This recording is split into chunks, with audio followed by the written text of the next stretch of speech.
ನಮಸ್ಕಾರ ವೀಕ್ಷಕರೇ, ಶುಭೋದಯ. ತಮ್ಮೆಲ್ಲರಿಗೂ ಕೆಪಿ ನಂಜುಂಡಿರವರ ಲಕ್ಷ್ಮಿ ಗೋಲ್ಡ್ಸ್ ಪ್ಯಾಲೇಸ್ ಅರ್ಪಿಸುವ ಬೃಹತ್ ಬ್ರಹ್ಮಾಂಡ ಕಾರ್ಯಕ್ರಮಕ್ಕೆ ಪ್ರೀತಿಯ ಅತ್ಯಾತ್ಮೀಯ ಸ್ವಾಗತ, ಸುಸ್ವಾಗತ. ತಪಸ್ವಿಗಳಿಗೆ ತಪಸ್ಸು ಬಲ, ಬ್ರಹ್ಮಜ್ಞಾನಿಗಳಿಗೆ ಆತ್ಮಬಲ, ದುಷ್ಟರಿಗೆ ಬೇರೆಯವರನ್ನ ಹಿಂಸಿಸೋದೇ ಬಲ, ಆದ್ರೆ ಶಿಷ್ಟರಿಗೆ ಕ್ಷಮೆಯೇ ಬಲ ಅಂತ ಹೇಳ್ತಾ ಗುರೂಜಿಯವರನ್ನ ಕಾರ್ಯಕ್ರಮಕ್ಕೆ ಸ್ವಾಗತಿಸೋಣ. ಶ್ರೀಯುತರು ಶ್ರೀ ಸಂಪೂರ್ಣ ಸನಾತನ ಧರ್ಮ ಸಂರಕ್ಷಣಾ ಸಮಿತಿಯ ಸಂಸ್ಥಾಪಕರು ಹಾಗೂ ಶ್ರೀ ಸಂಪೂರ್ಣ ವರಮಹಾಲಕ್ಷ್ಮಿ ಮಹಾಸಂಸ್ಥಾನದ ವ್ಯವಸ್ಥಾಪಕ ನಿರ್ದೇಶಕರು, ನಮ್ಮೆಲ್ಲರ ಪ್ರೀತಿಯ ನೆಚ್ಚಿನ ಗುರುಗಳು ಶ್ರೀ ನರೇಂದ್ರ ಬಾಬು ಶರ್ಮಾ ಗುರೂಜಿಯವರು. ಗುರುಜಿ ನಮಸ್ಕಾರ, ನಿಮ್ಗೆ ಪ್ರೀತಿಯ ಸ್ವಾಗತ ಬೃಹತ್ ಬ್ರಹ್ಮಾಂಡ ಕಾರ್ಯಕ್ರಮಕ್ಕೆ. ನಮಸ್ಕಾರ. ಬಲ ಬಲ. ಗುರುಜಿ, ಇವತ್ತು ಸೋಮವಾರ, ಇವತ್ತು ಕೂಡ ಪಿತೃ ಕಾರ್ಯಗಳ ಕುರಿತು ಸಾಕಷ್ಟು ಮಾಹಿತಿಯನ್ನ ನೀವು ಹೊತ್ತು ಬಂದಿದ್ದೀರಾ ಅಂತ ಗೊತ್ತು. ಏನ್ ಹೇಳ್ತಿದ್ದೀರಾ ಇವತ್ತು? ಎಲ್ಲ ವೀಕ್ಷಕ ಬಾಂಧವರಿಗೆ ಪರಿಪೂರ್ಣವಾದ ಸ್ವಾಗತ ನಮ್ಮ ನಿಮ್ಮೆಲ್ಲರ ಬ್ರಹ್ಮಾಂಡ ಲೋಕಕ್ಕೆ. ಇವತ್ತೊಂದು ದಿವಸ ಬಹಳ ಮುಖ್ಯವಾಗಿರ್ತಕ್ಕಂಥ ವಿಚಾರಗಳನ್ನು, ಪ್ರೇತ ಸಂಸ್ಕಾರಗಳನ್ನು, ನಾರಾಯಣ ಬಲಿಯ ವಿಚಾರವನ್ನು ಮಾತಾಡ್ತಾ ಬಂದ್ವಿ. ಕಾರ್ಯಕ್ರಮಗಳು ಧರ್ಮ ಮಾರ್ಗ ಅಂತ ಒಂದು ಒಳ್ಳೆ ಕಾರ್ಯಕ್ರಮ. ಈ ಧರ್ಮ ಮಾರ್ಗದಲ್ಲಿ ತಾವೆಲ್ಲ ವಿಶೇಷವಾಗಿರ್ತಕ್ಕಂಥ ಪಿತೃ ಕಾರ್ಯಗಳನ್ನು, ಶೇಷ ಭಾಗಗಳನ್ನು, ಕರ್ಮವನ್ನು ಕಳ್ಕೊಳ್ಳೋದು ಹೇಗೆ ಎತ್ತ ಅಂತ ನಿಮಗೆಲ್ಲ ಗೊತ್ತೇ ಇದೆ. ಭಗವಂತನ ಕೃಪಾ ಕಟಾಕ್ಷ ಎಂದೆಂದಿಗೂ ಪ್ರತಿಯೊಬ್ಬ ಮನುಷ್ಯರ ಮೇಲೆ ಇರುತ್ತೆ. ಆದರೆ ಇಂಥ ಒಂದು ಧರ್ಮ ಮಾರ್ಗದಲ್ಲಿ ನಡಿಬೇಕಾದ್ರೆ ಎಲ್ಲರಿಗೂ ಎದೆಗುಂಡಿದ್ದ ಹಾಗೆ ಧೈರ್ಯ ಬೇಕು, ಮೊದಲಾಗಿ ದೃಢ ನಿರ್ಧಾರ ಬೇಕು, ಸತ್ಯವನ್ನು ಅರ್ಥಕೊಳ್ಳೋ ಶಕ್ತಿ ಬೇಕು. ಇಂಥ ಒಂದು ಶಕ್ತಿಯುತವಾಗಿರ್ತಕ್ಕಂಥ ಕಾರ್ಯಕ್ರಮದಲ್ಲಿ ತಮ್ಮೆಲ್ಲರಿಗೂ ಆಧಾರದ ಸ್ವಾಗತ, ಸುಸ್ವಾಗತ. ಬನ್ನಿ ವೀಕ್ಷಕರೇ, ಇವತ್ತಿನ ದಿವಸ ಕೃಪಾ ಕಟಾಕ್ಷವನ್ನು, ಭಗವಂತನ ಆಶ್ರಯವನ್ನು ನಾವು ಪಡಿಬೇಕು ಅಂತ ಹೇಗೆ ಎಲ್ಲ ಅಂತ ತಿಳ್ಕೊಳ್ಳೋಣ. ಇವತ್ತಿನ ಪಿತೃಪಕ್ಷದಲ್ಲಿ ನಾರಾಯಣ ಬಲಿ ಪ್ರೇತ ಸಂಸ್ಕಾರ ವಿಚಾರ ಮಾತಾಡ್ತಾ ಇದ್ವಿ. ನಾರಾಯಣ ಬಲಿ ಪ್ರೇತ ಸಂಸ್ಕಾರ ವಿಚಾರವನ್ನು ಮಾತಾಡ್ತಾ ಇದ್ದಾಗ ಈ ನಾರಾಯಣ ಬಲಿಯನ್ನು ಹಾಕೋದು ಯಾರ್ಯಾರಿಗೆ ಅಂತ ಜ್ಞಾಪಿಸಿದೆ ನಿಮಗೆ. ಆಕ್ಸಿಡೆಂಟ್ ಆಗಿ ಸತ್ತೋರು, ಕೊಲೆ ದರೋಡೆ ಆಗಿ ಸತ್ತೋರು, ಸೂಸೈಡ್ ಮಾಡ್ಕೊಂಡವರು, ಆತ್ಮಹತ್ಯೆ ಅಂತ ಕರಿತೀವಿ, ಅಥವಾ ಯಾರಿಂದಾದರೂ ವಿಮುಕ್ತಿನ ಪಡೆಯೋಕ್ಕೆ ಅನಾರೋಗ್ಯದ ಕಾರಣದಿಂದ ಭಾಳಷ್ಟು ದಿವಸ ನರಳಿ ಸತ್ತವರಿಗೆ ಇದೆಲ್ಲ ವಿಶೇಷವಾಗಿ ನಾರಾಯಣ ಬಲಿ ಪ್ರೇತ ಸಂಸ್ಕಾರ ಯಾತಕಾಲ್ ಮಾಡಿಸ್ತೀವಿ ಅಂದರೆ, ಪ್ರತಿನಿತ್ಯ ಪ್ರತಿಕ್ಷಣ ಈ ರೀತಿ ಕೊರಗು ಸತ್ತವ್ರಿಗೂ ಅಥವಾ ಆಕ್ಸಿಡೆಂಟ್ ಸತ್ತವ್ರಿಗೆ ಮುಂದಿನ ಪೀಳಿಗೆಗೆ ಇದೇ ರೀತಿಯಾದ ಮತ್ತೆ ಪರಿಣಾಮಗಳು ಆಗದೇ ಇರಲಿ ಅನ್ನೋ ರಕ್ಷಣೆ. ನಾರಾಯಣ ಬಲಿ ಅಂದರೆ, ನಾರಾಯಣ ನಿನ್ನ ಪಾದಕ್ಕೆ ಹಾಕ್ಬಿಟ್ಟಿದ್ದೀನಿ ಕಣೆಯ ಅಂತ ಹೇಳಲ್ವ, ಅದಕ್ಕೆ ಆ ಬಿಂದು ಮಾಧವ ಅನ್ನೋ ಗಯಾ ಶ್ರಾದ್ದದಲ್ಲಿ ಇದ್ದಾನೆ. ಗಯಾ ವಿಶೇಷ ಎಷ್ಟೋ ಜನಕ್ಕೆ ಹೇಳಿದ್ದೀನಿ, ಬುದ್ಧ ಗಯಾ ಅಂತ ಕರಿತೀವಿ, ಬೌದ್ಧ ಗಯಾ ಅಂತ ಕರಿತೀವಿ. ಆ ಗಯಾ ಶ್ರಾದ್ದದಲ್ಲಿ ಗಯಾದಲ್ಲಿ ವಟವೃಕ್ಷ ಇದೆ. ವಟವೃಕ್ಷದಲ್ಲಿ ಅಲಹಾಬಾದ್ ಹತ್ರ ಕಾಶಿ ಕ್ಷೇತ್ರದಿಂದ 30 ಕಿಲೋಮೀಟರ್ ದೂರದಲ್ಲಿ ಇರತಕ್ಕಂಥ ಈ ಗಂಗಾ ಬಹಳ ದೊಡ್ಡ ಬ್ರಿಡ್ಜ್. ಅಂದರೆ ಈ ಸೇತುವೆ ಎಷ್ಟು ಚೆನ್ನಾಗಿದೆ ಅಂದರೆ, ಗಂಗೆ ಎಷ್ಟು ಅಗಲವಾಗಿರ್ತಾಳೋ ಅಷ್ಟು ಅಗಲವಾಗಿದೆ ಆ ಸೇತುವೆ. ಎಷ್ಟು ಅಗಲ ಅಂದ್ಕೊಂಡ್ರೆ 30 ಕಿಲೋಮೀಟರ್ಸ್ ಅಷ್ಟೇ, ಜಾಸ್ತಿ ಏನಿಲ್ಲ. ಬ್ರಿಡ್ಜೇ 30 ಕಿಲೋಮೀಟರ್ಸ್, 30 ಕಿಲೋಮೀಟರ್ ದೂರ ಗಂಗೆ ಇರೋದು. ಉದ್ದ ಅಲ್ಲ, ಅಗಲವಾಗಿರ್ತಕ್ಕಂಥ. ಅಂದರೆ ಅಷ್ಟು ಬೃಹದಾಕಾರದಲ್ಲಿ ಗಂಗೆ ಎಷ್ಟು ರಭಸವಾಗಿ ಇರೋ ಪಾಪಕರ್ಮಗಳೆಲ್ಲ ತೊಳ್ಕೊಂಡು ಆ ಪುಣ್ಯಕ್ಷೇತ್ರದಲ್ಲಿ, ಕಾಶಿ ಕ್ಷೇತ್ರದಲ್ಲಿ, ಮಹಾ ಸ್ಮಶಾನದಲ್ಲಿ ವಾಸವಾಗಿದ್ದಾಳೆ ಅಂದರೆ ನಿಜಕ್ಕೂ ಆಶ್ಚರ್ಯ ಅಲ್ಲ. ಭೃಗ ಮಹರ್ಷಿಗಳಿಗೆ ಎಂದೆಂದೂ ಯಾವ ಕಾರಣಕ್ಕೂ ನಮಸ್ಕಾರ ಮಾಡ್ತಾ ಇರಬೇಕು. ಯಾಕೆಂದರೆ ಆ ಶೇಷಭಾಗ ಬೃಹ ಮಹರ್ಷಿಗಳು ಆ ಕ್ಷೇತ್ರದಲ್ಲಿ ತೊಗೊಂಡ್ಬಂದಿರತಕ್ಕಂಥ ವಿಚಾರ. ಆದರೆ ಗಂಗೆಯನ್ನು ಕರ್ಕೊಂಬಂದಿರೋದು ಯಾವ ಕಾಲಕ್ಕೂ ಭಗೀರಥ. ಭೂಮಿಗೆ ಕರ್ಕೊಂಬಂದಾಗ ಮೊದಲ ಋಣ ನಾವು ತೀರಿಸ್ಕೋಬೇಕಾದ್ದು ಭಗೀರಥನಿಗೆ. ಅದಕ್ಕೆ ದೂರ್ವಾಸ ಮುನಿಗಳು, ಭೃಗ ಮಹರ್ಷಿಗಳು ಭಗೀರಥನಿಗೆ ಎಂದೆಂದೂ ಸ್ಮರಣೆ, ಆ ಗಂಗೆಯ ಮುಖಾಂತರವಾಗಿ ನಾವುಗಳು ಅನುಗ್ರಹವನ್ನು ಪಡಿತಾ ಇರಬೇಕು. ಇಂಥ ಒಂದು ಗಂಗೆ ಪಾಪಕರ್ಮಗಳು ತೊಳೆಯೋಕ್ಕೆ ಮಹಾಕ್ಷೇತ್ರವಾಗಿರ್ತಕ್ಕಂಥ ಗಯಾಶ್ರದ್ಧದಲ್ಲಿ ನಾವು ಗುಪ್ತಗಾಮಿನಿ ಅಂತ ಕರಿತೀವಿ.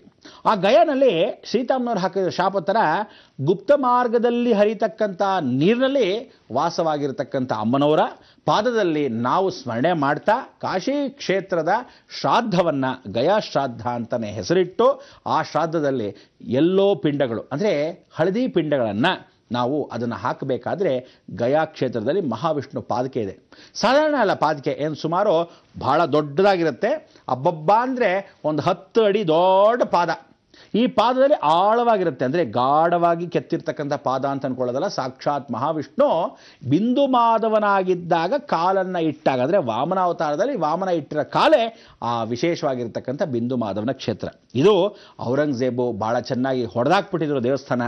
ಅದನ್ನು ಇವತ್ತು ಬಿಂದು ಮಾಧವನ ಕ್ಷೇತ್ರದಲ್ಲಿ ನಾವೇ ಸ್ವತಃ ಹೋಗಿರ್ತೀವಿ, ಅದನ್ನು ವೀಕ್ಷಿಸುವುದು ಭಾಳ ವಿಶೇಷವಾಗಿರ್ತಕ್ಕಂಥ ಕ್ಷೇತ್ರ. ಇಲ್ಲಿ ಅನುಗ್ರಹ ಅಂದರೆ ಪಿಂಡ ಪ್ರದಾನವನ್ನು, ನಾರಾಯಣ ಬಲಿಯನ್ನು ಹಾಕಬೇಕಾದ್ರೆ ನಾರಾಯಣನ ಪಾದಕೆ ಮೇಲೆ ನಾವು ಯಾತಕ್ಕೆ ಕಾಶಿಗೆ ಹೋದವರೆಲ್ಲ ದಯವಿಟ್ಟು ವಿಷ್ಣು ಪಾದವನ್ನು ತೊಗೊಂಬನ್ನಿ ಅಂದರೆ, ಇಲ್ಲಿ ಅಕಸ್ಮಾತ್ ಪಿಂಡ ಪಾದಗಳನ್ನು ಇಟ್ಕೊಂಡಾಗ, ನಾವುಗಳು ಮನೆಯಲ್ಲೇ ಮಾಡಿದಾಗ ಅಥವಾ ಯಾರ ಕೈಲಾದರೂ ಮಾಡಿಸಿದಾಗ ದಯವಿಟ್ಟು ವಿಷ್ಣು ಪಾದದ ಮೇಲೆ ಇಟ್ಟು ಮಾಡಿ, ಭೂಮಿ ಮೇಲೆ ಇಡಬೇಡಿ ಅಂತೀವಿ. ಇಲ್ಲ ದರ್ಬಾಸೆ ಆಸನ ಅಲ್ವಾ, ದರ್ಭಾಶಯನವನ್ನು ಹಾಕಿ ಅದರ ಮೇಲೆ ಪಾದಕ ಇಟ್ಟು ಪಿಂಡ ಪ್ರದಾನಗಳು ಮಾಡ್ತೀವಿ. ಪರಮಾತ್ಮನಿಗೆ ಆ ಜಾಗದಲ್ಲಿ ಏನೋ ಒಂದು ವಿಶೇಷ, ಎಲ್ಲ ಪಿಂಡಗಳನ್ನು ಮಾಡಿಸ್ಕೊಂಡು 64 ಪಿಂಡಗಳು ಮಾಡ್ತಾರೆ. ಹೀಗೆ ಆ ಪಿಂಡಗಳನ್ನು ಅಲ್ಲೇ ಹಾಕಿ ಗಯಾಶ್ರಾದ್ದವನ್ನು ಸಂಪೂರ್ಣ ಮಾಡಿಸ್ಕೊಳ್ಳೋದು ಬಿಂದು ಮಾಧವ ಕ್ಷೇತ್ರ. ಇದನ್ನು ನಾರಾಯಣ ಬಲಿ ಅಂತಾರೆ. ಪ್ರೇತ ಸಂಸ್ಕಾರ, ಪ್ರೇತಗಳಿಗೆ ಸಂಸ್ಕಾರ ಮಾಡೋದು. ಪ್ರೇತಗಳು ಅಂದರೆ ಯಾರು? ಸತ್ತೋದವರು. ಈ ಥರ ಅಂತರ್ಪಿಶಾಚಿಗಳಿರ್ತಾರಂತೆ. ಗರುಡ ಪುರಾಣದಲ್ಲಿ ವಿಷ್ಣು ಅನುಗ್ರಹವನ್ನು ಪಡೆದೇ ಇರತಕ್ಕಂಥವ್ರು ಎಷ್ಟೋ ಜನ ನಾರಾಯಣ ಅಲ್ಲದೆ ಸಾಯ್ತಾರಂತೆ. ವೈಕುಂಠಕ್ಕೂ ಹೋಗಲ್ಲ, ಕೈಲಾಸಕ್ಕೂ ಹೋಗಲ್ಲ, ಇಲ್ಲೇ ಅಂತರ್ಪಿಶಾಚಿಗೆ ಅಲಿತಾ ಇರ್ತಾರೆ, ಅಲೆಮಾರಿಗಳ ಥರ. ಅದಕ್ಕೆ ಗರುಡ ಪುರಾಣದಲ್ಲಿ ಯಮಶಾಸನದಲ್ಲಿ ರಾವಣೇಶ್ವರನ ಬರೆದಿರ್ತಕ್ಕಂಥ ಯಮಶಾಸನ ಸಾಕ್ಷಾತ್ ಶಿವನ ಈಶ್ವರ ವಾಚ ಅಂತ ಈಶ್ವರನೇ ಹೇಳಿರ್ತಕ್ಕಂಥ ಈ ಶಾಸನದಲ್ಲಿ ಏನು ಹೇಳುತ್ತೆ ಅಂದರೆ, ಯಾವ ಕಾಲಕ್ಕೂ ಇಂಥವರಿಗೆ ಪ್ರೇತ ಸಂಸ್ಕಾರವನ್ನು ಒಂದು ಸಲ ನಿಮ್ಮ ಮನೆ ಕುಟುಂಬದವರು ಎಲ್ಲರೂ ಹೋಗಿ ಅಲ್ಲಿ ಮಾಡಿಸ್ಕೊಂಡ್ರೆ, ಶ್ರದ್ಧಾ ವಹಿಸಿ ಮನಸ್ಫೂರ್ತಿಯಾಗಿ 8 ತಲೆಮಾರು ಯಾವ ಕಾಲಕ್ಕೂ ಮತ್ತೆ ಈ ಕಾಟ ನಿಮ್ಮ ಮನೆಗೆ ಆಗಲಿ ವಂಶಕ್ಕಾಗಲಿ ಬರೋದಿಲ್ಲ. ನೀವೇನು ಮಾಡ್ಕೊತೀರಾ? ಇಲ್ಲೇ ಮಾಡಿಸ್ಬೇಡ ಅಂತ ಹೇಳಿ ಮಾಡಿಸ್ತೀರಾ. ದಕ್ಷಿಣ ಕ್ಷೇತ್ರದಲ್ಲಿ ದಕ್ಷಿಣ ಕಾಶಿ ಅಂತಲೇ ಸಂಗಮ ಕ್ಷೇತ್ರವಾಗಿರ್ತಕ್ಕಂಥದ್ದು. ಕಾಶಿನಲ್ಲಿ ಏನು ಹೇಳ್ತೀವಿ, ನಿಜವಾದ ಕಾಶಿಯಲ್ಲಿ ಏನಂದರೆ ಗಂಗೆ, ಯಮುನೆ, ಸರಸ್ವತಿ 3 ನದಿಗಳ ಸಂಗಮ. ಆದರೆ ಎಲ್ಲಿ ದಕ್ಷಿಣ ಕಾಶಿ ಅಂತ ಕರಿತೀವಿ ಅಂದರೆ, ಇವತ್ತು ತಿಳ್ಕೊಳ್ಳಿ, ಟಿ ನರಸೀಪುರ, ತಿರುಮಲಕೂಡು ನರಸೀಪುರ. ಟಿ ನರಸೀಪುರ ಅನ್ನೋದು, ತಿರುಮಕೂಡು ನರಸೀಪುರ ಅನ್ನೋದು ತಲಕಾಡು ಹತ್ತಿರ ಇದೆ. ಭಾಳ ವಿಶೇಷವಾಗಿರ್ತಕ್ಕಂಥದ್ದು. ಅಲ್ಲಿ ನೋಡ್ಬೋದು ಕಾವೇರಿ, ಸ್ಫಟಿಕ ಸರೋವರ ಅಂತಕ್ಕಂಥ 2 ನದಿಗಳ ಮಧ್ಯದಲ್ಲಿ ಕಪಿಲ, ಕಾವೇರಿ, ಸ್ಫಟಿಕ ಸರೋವರ ಈ 3 ಸೇರಿರ್ತಕ್ಕಂಥ ಸಂಗಮದ ಕ್ಷೇತ್ರದಲ್ಲಿ ಇವತ್ತಿಗೂ ಪಿಂಡ ಪ್ರದಾನ ಮಾಡ್ಕೊಳ್ಳೋಕ್ಕೆ ದಕ್ಷಿಣ ಕಾಶಿ. ಯಾಕೆ ದಕ್ಷಿಣ ಕಾಶಿ ಅಂದರೆ, ಕಾಶಿಗಿಂತ ಶ್ರೇಷ್ಠವಾದಿದ್ದು ಅಂತ ಹೇಳಿ ಗುಳಗಂಜಿ ನರಸಿಂಹಸ್ವಾಮಿನೇ ಒಂದು ಪುರಾಣಿ ಗುಳಗಂಜಿ ಅಂತೆ. ಗುಳಗಂಜಿ ಅಂತ ಹೇಳ್ತೀವಲ್ಲ ಮೊದಲೆಲ್ಲ ಹೇಳೋರು.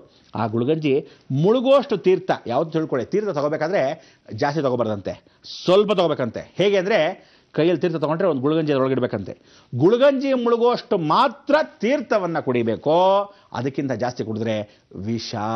ಅದಕ್ಕೋಸ್ಕರ ಗುಳಗಂಜಿ ಮುಳುಗುವಷ್ಟು ತೀರ್ಥ.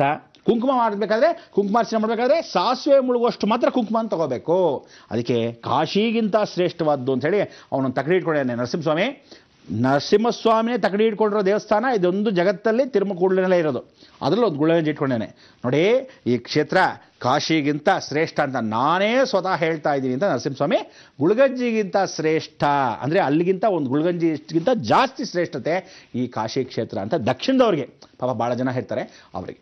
ಪಶ್ಚಿಮ ತೀರೆ ಅಂತ ಯಾಕೆ ಮಾಡ್ತಾ ಇದ್ವಿ ಅಂದರೆ, ನಾರಾಯಣ ಮಲಗಿದ್ದಾಗ ಪಶ್ಚಿಮ ತೀರದಲ್ಲಿ ಆದಿನಾರಾಯಣ, ಮಧ್ಯನಾರಾಯಣ, ಅಂತ್ಯನಾರಾಯಣ ಅಂತ ಹೇಳ್ತೀವಿ.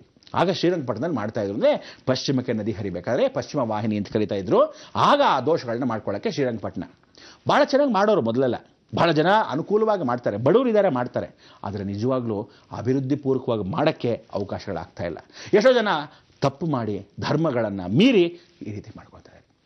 ಇಂಥದಕ್ಕೆಲ್ಲ ನೀವು ಸಾಥ್ ಕೊಡ್ತೀರಾ, ಅಥವಾ ನಾನು ಹೇಳಿದ ಹಾಗೆ ಎಲ್ಲಿ ಮಾಡಿಸ್ಕೋಬೇಕು, ಯಾವ ಥರ ಮಾಡಿಸ್ಕೋಬೇಕು, ಎಷ್ಟರಲ್ಲೇ ಮಾಡಿಸ್ಕೋಬೇಕು ಅಂತ ಇನ್ನು ಮುಂದೆ ಆದರೂ ತಿಳ್ಕೊಂಡು ಸರಿ ಹೋಗ್ತೀರಾ? ಯೋಚನೆ ಮಾಡ್ತಾ ಇರಿ.